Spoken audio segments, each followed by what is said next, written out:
venha viver para a Águeda. Nós encontramos a sua casa de sonho.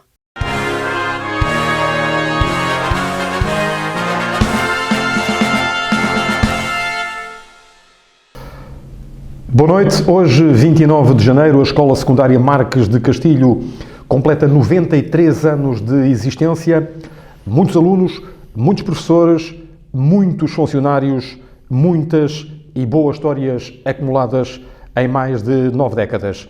Um estabelecimento de ensino que começou por ser industrial e comercial, ajudando decisivamente na formação de milhares e milhares de aguedenses, que ainda hoje nutrem um carinho muito especial pela sua velha escola. O convidado desta semana é o professor Francisco Vitorino, diretor do agrupamento de escolas de Águeda Sul, que abarca a Escola Secundária Marques de Castilho. Boa noite, obrigado por ter vindo. Boa noite, Jorge. 93 anos de Marques de Castilho, um percurso que caminha para o centenário. É uma história que deve orgulhar Águeda? Claro que sim. Em primeiro lugar, muito obrigado pelo convite, Jorge. Os meus parabéns à Soberania TV e ao trabalho que estão a fazer nesta área. É um gosto estar aqui e poder também contribuir para este esforço que estão a fazer, enfim, em prol da informação em Águeda. Sobre a Marques de Castilho, desculpa a pergunta que me fez. A pergunta que lhe coloquei é se é uma história que deve orgulhar Águeda. Claro. Claro que sim. É uma história que orgulha a Águeda. São quase 100 anos a contribuir para a formação de gerações e gerações de aguedenses, e não só, de toda a região. Enfim, teve e continua a ter um papel importantíssimo na formação e na qualificação de muita gente. Eu penso que o papel da escola ao longo destes 93 anos, enfim, se reflete bem no dinamismo, na pujança empresarial do nosso concelho e da nossa região. Penso que sim. Entretanto, o professor Francisco Vitorino já leva 21 anos na liderança da gestão da escola. É quase um quarto da história da Marques de Castilho. É um bocadinho de uma vida, diria. É verdade, é um bocadinho da minha vida. De facto, tem sido uma honra muito grande dedicar parte da minha vida e, ao fim e ao cabo, também dos melhores anos da minha vida, não é? A esta instituição, a esta escola e à Águeda. Como se sabe, eu não sou nado e criado em Águeda, sou um acolhido por Águeda. Estou em Águeda desde 1995 e, portanto, já lá vão quase 25 anos também. E, portanto, parte da minha vida e talvez das melhores fases da minha vida passei-as aqui. É para mim uma honra muito grande e um orgulho estar à frente dos destinos desta escola e agora do agrupamento ao longo destes anos. Ou seja, deduzo que tem valido muito a pena. Sim, claro, nestas coisas sempre com altos e baixos, com coisas boas e coisas más. Há dias em que saímos com vontade de voltar e de fazer coisas novas no dia seguinte, e há outros em que saímos mais tristes e mais cansados, mas o balanço global é positivo. Continuo a achar que a dispersão de escolas que compõem o agrupamento de escolas de Águeda Sul é um obstáculo? Bom, é um obstáculo no sentido de que, digamos que a dimensão e a dispersão do agrupamento criam dificuldades muitas vezes ao nível da comunicação e do próprio funcionamento, enfim, ao nível da gestão e da própria liderança, porque os conceitos de liderança e gestão são relativamente distintos, mas apesar de tudo, a responsabilidade que temos ao nível de uma boa parte do concelho, enfim, que se vermos bem do ponto de vista geográfico, abarca quase toda a zona sul do concelho e também Poente, não é? Dá-nos uma responsabilidade acrescida, não só pelo número de pessoas que envolve, mas também, enfim, pela região do concelho a que se refere. E, de facto, essa dispersão cria algumas dificuldades, mas também essa responsabilidade também é aliciante e também é um desafio todos os dias de contribuir para a formação, para a educação de uma parte significativa do nosso concelho. E a municipalização da educação? A Águeda foi pioneira, vingou este processo? Bom, quer dizer, é difícil de ajuizar numa perspectiva global. Vamos lá ver, tal como está, não, naturalmente, mas também aquilo como está não é aquilo que se pressupunha que fosse, não é? Porque quando a Águeda avançou para esse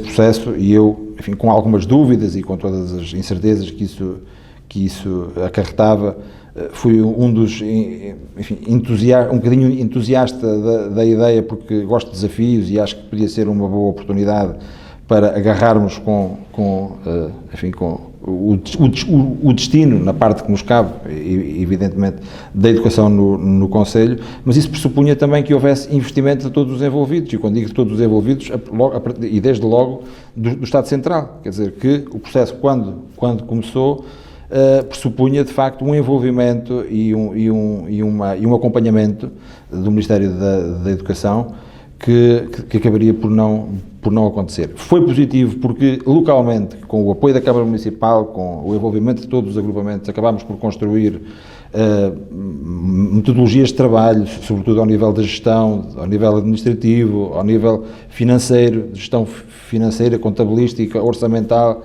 um conjunto de procedimentos que o próprio Ministério da Educação não sabia bem como é que havia de os resolver, e portanto, desse ponto de vista, foi importante, aproximou-nos a todos, consciencializou-nos de facto da responsabilidade que todos tínhamos, mas o processo está longe de atingir a profundidade para que estava talhado, sobretudo ao nível da própria gestão do currículo, da inovação a nível pedagógico e tudo mais. Longe disso. E, portanto, é difícil fazer uma avaliação, quer dizer, fazemos uma avaliação daquilo que de facto existiu. Mas aquilo que existiu não tem nada a ver com aquilo que era suposto existir. E agora o que é preciso fazer em concreto para que se possa dar um passo em frente? Quer dizer, aquilo que está em desenho, não é, do ponto de vista da descentralização e da delegação de competências que está em curso, ou que se antevê com este novo processo, digamos, é um processo bastante mais soft relativamente àquilo que estava inicialmente desenhado. Quer dizer, aquilo que se está a desenhar é menos do que aquilo que nós neste momento temos, ao fim e ao cabo, não é?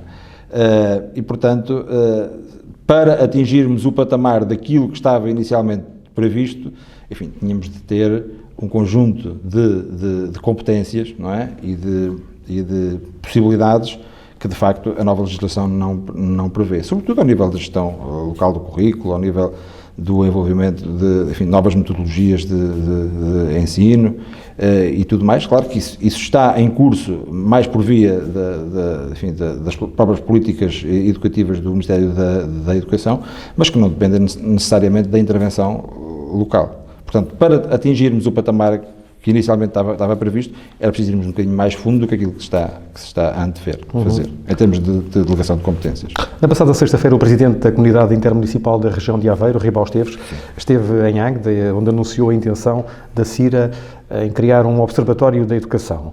É uma prioridade ou há ainda muita coisa para fazer antes de se criar este observatório? Há muita coisa para fazer, embora se aquilo que o Presidente Ribal Esteves entende por observatório for um mecanismo de monitorização das políticas educativas, de processos de autoavaliação do desempenho das organizações. Isso, de facto, é muito importante que aconteça, mas há muitas outras coisas que são necessárias, que é necessário fazer e que daqui até lá, já é preciso que todas as escolas estejam munidas de ferramentas e de processos de autoavaliação, se é isso que está a pensar fazer, que permitam, de facto, uma monitorização e um acompanhamento constante dos resultados e daquilo que se vai conseguindo.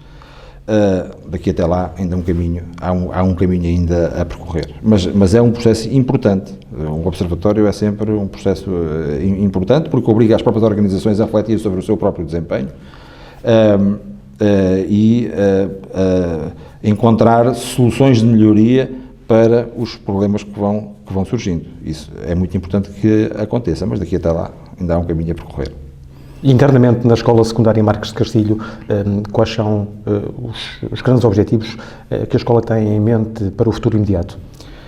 Bem, neste momento a escola tem uma preocupação grande ao nível da sua oferta educativa, não é? Ao nível da sua oferta educativa, no sentido de a adequar às necessidades não só dos alunos e das suas famílias, como também do próprio tecido social e empresarial. Como sabe, a Águeda tem um déficit reconhecido de mão de obra qualificada e a escola pode e deve contribuir, aliás, como todos os outros operadores educativos, no sentido de colmatar essas dificuldades, e a escola está apostada em contribuir para resolver ou para ajudar a resolver esse problema. Assim, as populações, as famílias, os alunos queiram optar por áreas que são aquelas em que o Conselho é claramente carenciado, não é? As áreas mais técnicas, as áreas da metalomecânica, da eletricidade eletrónica, do comércio, da informática, enfim, que são tudo áreas em que são áreas de futuro, não é? E em que o Conselho é carenciado, e a escola está disponível para contribuir. Mas depois há um conjunto de outras áreas que provavelmente ainda nem sequer existem hoje e que no futuro se irão colocar, e em que as escolas têm um papel importantíssimo no sentido de preparar os alunos para algo que não se sabe muito bem o que é que vai ser, mas os miúdos têm de estar preparados para a incerteza, para se adaptar, para enfrentar dificuldades, para resolver problemas, e portanto as escolas têm aqui um caminho muito, muito importante. Independentemente da preparação para coisas concretas, que já sabemos o que é que vão ser, há um mundo desconhecido à nossa frente, que não sabemos muito bem o que vai ser, mas sabemos uma coisa: eles têm de estar preparados para esse desconhecido, para se adaptar a novas situações, a terem autonomia para resolver problemas, e eu penso que esse é o grande desafio da escola dos próximos anos. Da escola, como é grande, não só da nossa, mas de todas as outras escolas. A cerimónia de depois de amanhã, sexta-feira, 31 de janeiro, em que vão ser distinguidos os melhores alunos do último ano letivo, é um momento alto do agrupamento e da escola. Alto. Sim, nós temos, enfim, sem prejuízo, naturalmente, de reconhecer o esforço e o mérito de todos os que trabalham e se esforçam, e é preciso não esquecer que há muitos alunos e muitas famílias que, não conseguindo atingir patamares de excelência do ponto de vista dos resultados académicos, fazem um esforço todos os dias para estar na escola, fazem um esforço todos os dias para lutar contra dificuldades naturais, socioeconómicas, sociofamiliares, socioculturais, e portanto o esforço dessas famílias, o esforço desses alunos é tão digno de respeito e de reconhecimento de mérito como de qualquer outro. No entanto, a escola tem um quadro de valor e mérito que distingue os alunos que, pelo seu esforço e pelo seu mérito, conseguem altas classificações, e enfim, é uma distinção que não se circunscreve apenas à Marques de Castilho, mas também ao agrupamento em geral, e que habitualmente aproveitamos o dia da aniversário da Marques de Castilho para fazer essa cerimónia. É muito importante para nós, para as famílias, para os alunos, e que sejam também um exemplo para todos os outros, para continuar a trabalhar. Como é que o agrupamento e a escola se têm relacionado com os outros agrupamentos e com as outras escolas do município? Bem, muito bem. Temos, aliás, a Agra tem hoje um parque escolar, não só do ponto de vista, enfim, dos edifícios, mas também do ponto de vista do seu funcionamento, enfim, bastante bom. Entre os diretores dos agrupamentos e de escolas existe uma boa relação, uma boa cooperação, estamos todos imbuídos do espírito construtivo de fazer o melhor pelo nosso Conselho, e portanto eu sinto da parte de todos esse empenho. Devo fazer aqui essa referência, porque é justa. As mais recentes obras operadas na Escola Secundária Marques de Castilho resolveram todos os problemas infraestruturais que existiam, ou não? Bem, resolveram, em primeiro lugar, problemas de gestão do próprio espaço, não é? A escola, enfim, tinha uma configuração, do ponto de vista arquitetónico, que vinha dos anos 60, enfim, e que com o próprio crescimento do número de alunos, com a diversificação das áreas, do ponto de vista da oferta educativa, deixou poucas possibilidades para adequar o espaço à sua real função, não é? E aquilo que as obras de requalificação vieram fazer, a partir de 2011, foi precisamente reorganizar os espaços e adequá-los à sua função. E, de facto, neste momento, se há de facto coisas boas que estas obras de requalificação trouxeram, foi não só a melhoria do espaço físico, enfim, as condições de trabalho e tudo mais, mas, sobretudo, a sua adequação à função a que se destina. Quer do ponto de vista oficinal, quer do ponto de vista do trabalho de sala de aula, enfim, das salas de aula específicas das diferentes áreas, e sobretudo também, que não é menos importante, do ponto de vista das condições de trabalho dos professores, que era uma coisa que antes não tínhamos, as pessoas não podiam trabalhar na escola, porque não havia espaços adequados para isso. Neste momento, cada departamento tem o seu espaço específico, e, portanto, as condições de trabalho melhoraram significativamente. Isso não significa que não haja problemas, naturalmente, não é? É uma obra nova, que foi construída, enfim, numa fase, e muitas vezes em tempo recorde, como muitas outras, enfim, que aconteceram por esse país fora, numa determinada conjuntura do nosso país, que é conhecida. Temos tido alguns problemas a nível da manutenção, não é? do próprio edifício, problemas construtivos, decorrentes da própria construção, mas a Parque Escolar está apostada em ir resolvendo isso, às vezes com algum atraso, mas não há problemas de maior relativamente a isso. Portanto, é possível ir gerindo e fazendo a manutenção de maneira a que o edifício não se degrade. O ambicionado e projetado pavilhão desportivo é que nunca mais foi construído. Não foi, mas há boas perspectivas de vir a ser. Portanto, neste momento existe digamos, o aval, não só da Parque Escolar, mas também do Ministério da Educação para se construir. Há estudos em curso, do ponto de vista da engenharia e da arquitetura, e, portanto, tudo indica que durante o próximo ano letivo, digamos, esse resto do projeto, digamos assim, a parte final do projeto esteja concluído. Isso é uma boa notícia. Corrija-me se estou enganado, está praticamente a meio de um mandato de 4 anos que só terminará, julgo, no final do ano letivo de 2020-2021. Muito bem. E depois, estará disponível para abraçar a política autárquica? Olha, eu tenho 55 anos e, portanto, se há coisas que eu aprendi na vida, até agora foi nunca dizer nunca a coisa nenhuma, não é? Portanto, não é coisa que me preocupe, nem neste momento não tenho qualquer ambição, nem qualquer projeto sequer delineado nesse sentido, mas se surgir, enfim, depois de avaliado o que vier a surgir, se vier a surgir, decidir-se-á em tempo útil. Neste momento, nem posso dizer que sim, nem posso dizer que não, porque de facto não há. Não havendo. A minha vida é a escola e é isso que vai acontecer nos próximos anos. Aquele processo interno da escolha do candidato do PS em 2017 desgastou muito? Sentiu alguma vez que a política não valia a pena? Não, de modo nenhum, quer dizer, a política é isso mesmo, quer dizer, as escolhas, não é? Portanto, e os partidos, as organizações, em determinados momentos, fazem as suas escolhas, naturalmente têm de assumir a responsabilidade pelas escolhas que fazem, umas mais positivas, outras menos positivas. À partida, nós nunca sabemos o que é que elas vão ser, só a posteriori é que as escolhas que fazemos se vêm a revelar boas ou más, mas isso, a avaliação disso cabe a cada um, não é?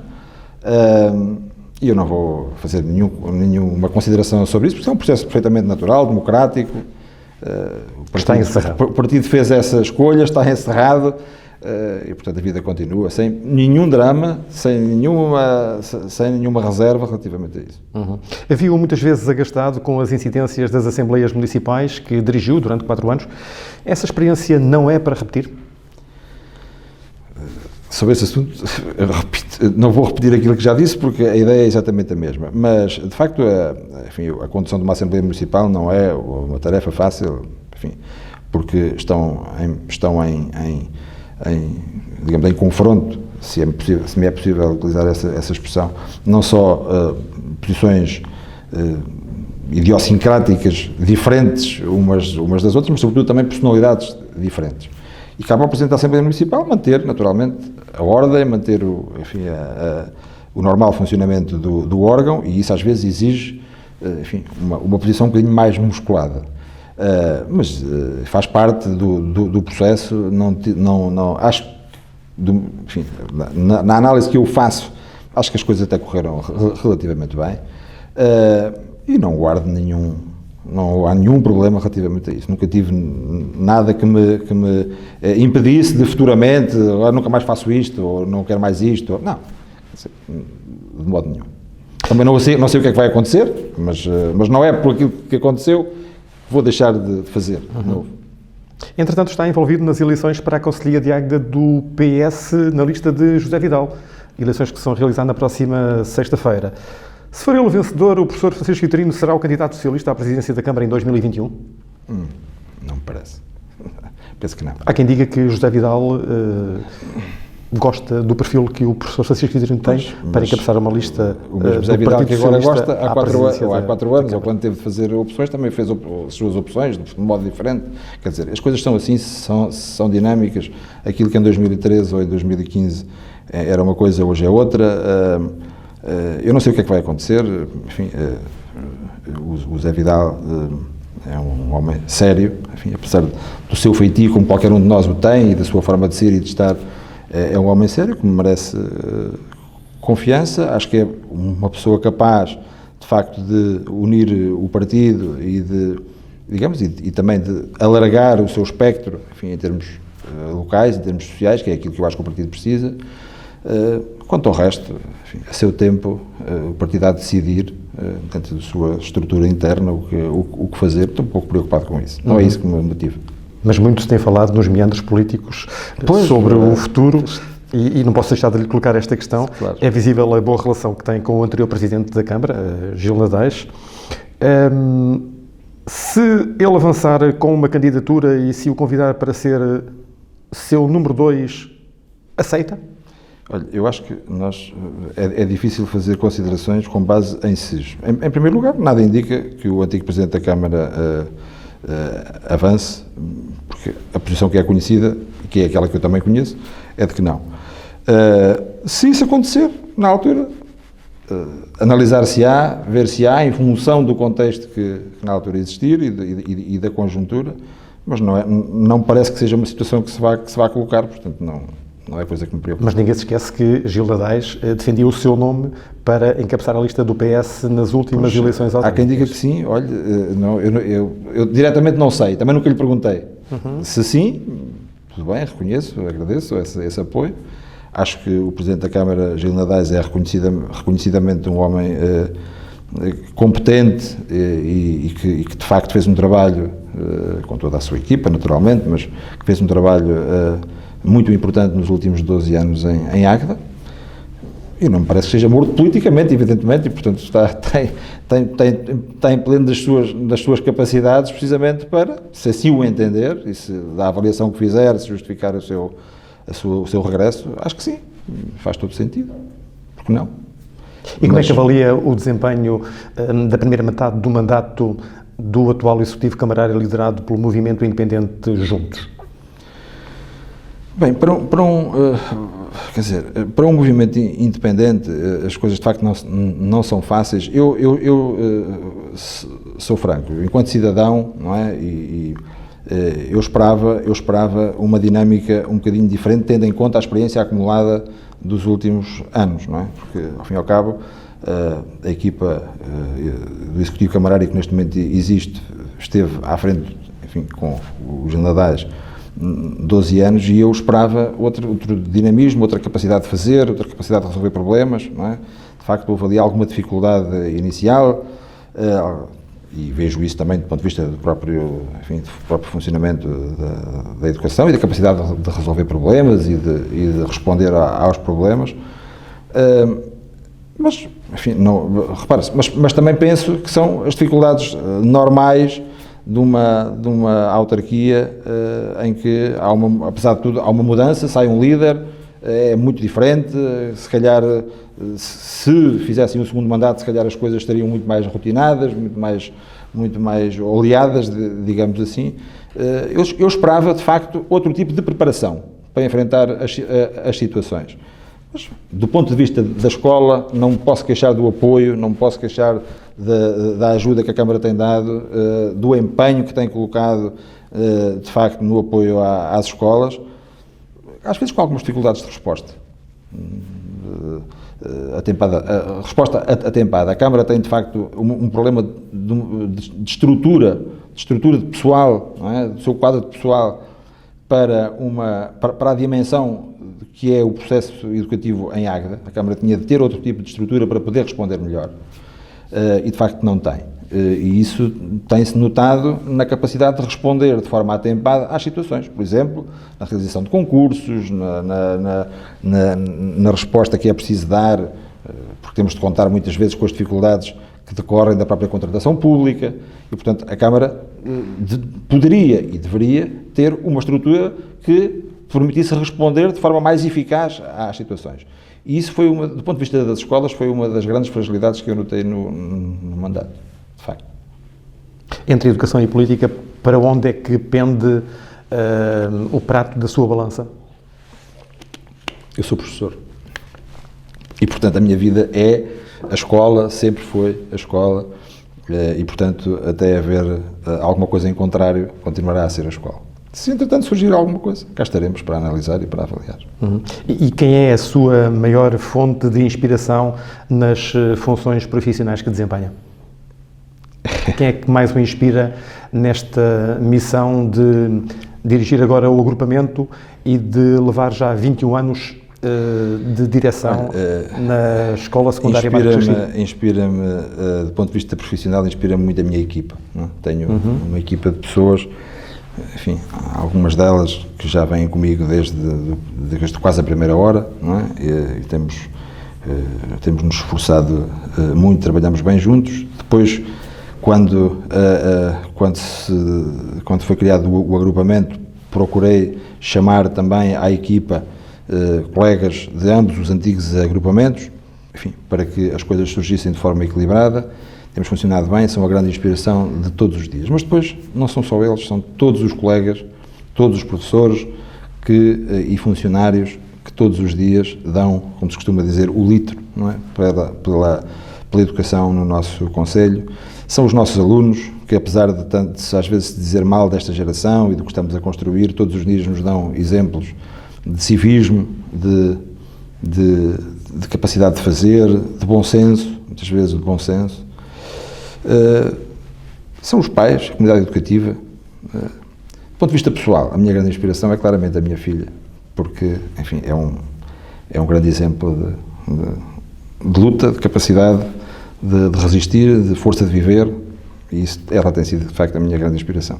E a Tita sabe disso? Alguma vez lhe disse? Claro que sabe. Vai-lhe mostrar esta entrevista? Claro que vou. Aqui há uns tempos a Tita fez uma publicação no Facebook ilustrada com a imagem da mãe e do pai, com esta legenda: aqueles que me fazem ter vontade de viver um novo dia, a minha razão de existir. É um pai orgulhoso? Sou. E não posso esconder que, de facto, a força de viver e, enfim, a postura que ela tem perante a vida, naturalmente foi-lhe também passada pelos pais, não tenho nenhuma dúvida relativamente a isso. Pautamos sempre a nossa vida, enfim, independentemente dos caminhos de cada um, pautamos sempre a nossa vida por lhe dar o equilíbrio necessário para que ela, apesar das dificuldades, não é, pudesse enfrentar o dia-a-dia com discernimento, aceitar bem o seu problema. E claramente é uma criança que já não é criança, uma jovem licenciada, feliz. Muito bem. Tem 55 anos, leva quase 25 de Águeda. Quais são os seus sonhos? Quer dizer, olha, a vida faz-se de cada dia. Não é? Os meus sonhos são concretizar em cada dia, com saúde, com discernimento, aquilo que eu melhor sei fazer, que é trabalhar, construir, fazer coisas novas. A vida não para, eu também não paro, a minha também não para. Tem altos e baixos, e aquilo que me motiva é o recomeço de todos os dias. Tem sido sempre assim, recomeçar. E estou a recomeçar de novo. Foi a escola com E grande que nos trouxe aqui, ou que o trouxe aqui ao nosso modesto estúdio. Última pergunta: a escola será melhor se formos capazes de a assumir como um pedaço de nós? Claro que sim, claro que sim. A função de educar é sempre colocar em cada um dos nossos alunos, em cada um dos nossos jovens, um pedaço de nós. E sendo certo que não existe educação e não existe escola sem afetos, eu acho que também não existem relações humanas sem afetos e, portanto, afetos, educação, um pedaço de nós, está tudo nos nossos alunos. 29 de janeiro, dia em que se comemora o 93º aniversário da Escola Secundária Marques de Castilho, uma brilhante instituição de Águeda. Daí que o nosso convidado desta semana tenha sido, com toda a propriedade, o diretor do agrupamento de escolas de Águeda Sul, professor Francisco Vitorino, de 55 anos de idade, a quem agradecemos. Foi um gosto muito grande. Muito obrigado, Jorge. Esta foi a 21ª entrevista da Soberania TV. Vamos com um acumulado de aproximadamente 95 mil visualizações, o que quer dizer que vamos ultrapassar com esta conversa as 100 mil visualizações. Só nas conversas que temos mantido todas as semanas desde setembro passado. Por hoje é tudo. Boa noite e uma boa semana.